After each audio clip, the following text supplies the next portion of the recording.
नमस्कार. विशेष बातमी समोर येते. कोडोलीत श्री नरसिंह जयंती उत्सव भक्तिभावाने संपन्न. कोडोली तालुका पन्हाळ येथे गुरुवार दिनांक 30 एप्रिल 2026 रोजी कोडोली येथे श्री नरसिंह जयंती उत्सव मोठ्या भक्तिभावाने आणि पारंपरिक पद्धतीने साजरा करण्यात आला.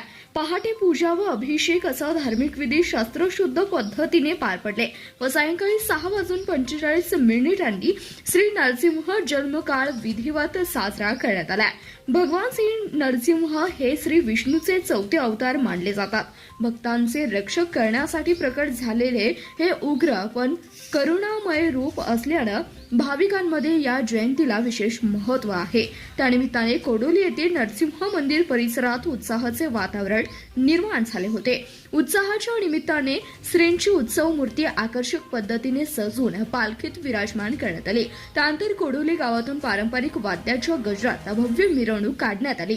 भक्तिगीतांच्या गजरात निघालेल्या या मिरवणुकीत कोडोली परिसरातील हजारो भाविक भक्तांचे उत्स्फूर्त सहभाग नोंदवला होता. गावातील प्रमुख मार्गांवर पालखी मिरवणूक काढण्यात आली आणि ठिकठिकाणी आरती व पुष्पवृष्टी करण्यात आली. या उत्सवानिमित्त सामाजिक उपक्रमांचा समावेश करण्यात आला होता. भव्य रक्तदान शिबिराचं आयोजन करण्यात आले होते. संकल्प नवा, ध्यास नवा, प्रत्येक घरी एक रक्तदाता हवा या ब्रीद वाक्यातील अनेक युवकांनी रक्तदान करून मानवतेचा संदेश दिलाय.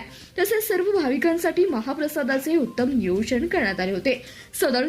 संपूर्ण कार्यक्रम श्री नरसिंह जयंती उत्सव संयोजक व नरसिंह तरुण मंडळ व समस्त कापरे परिवार कोडोली यांच्या वतीने यशस्वीरित्या पार पाडण्यात आला.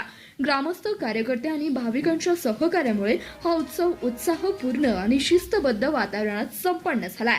धन्यवाद. प्रतिनिधी शंकर कुंभार, CBS न्यूज मराठी, कोल्हापूर.